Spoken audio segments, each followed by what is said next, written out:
Αγαπητοί φίλοι, μετά τη ανεπάτυχη εξέλιξη, το ρολόι αποφασίστηκε ότι θα εκτελεστεί στα 20 μέτρα.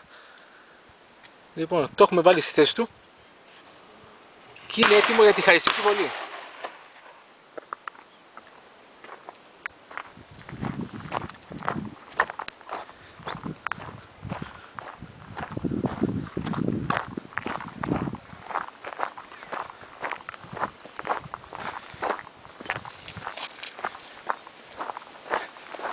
Από εδώ ρίχνω, έτσι. Ναι.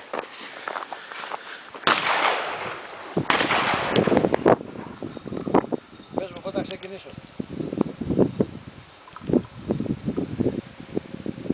Πάμε.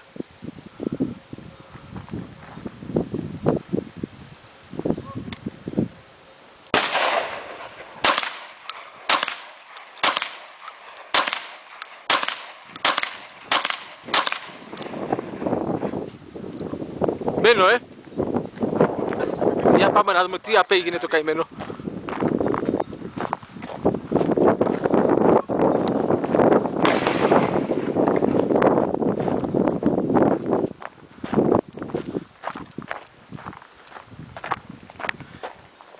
Λοιπόν, το τσαβάκι, όπως βλέπετε, έχει πάει σπίτι του.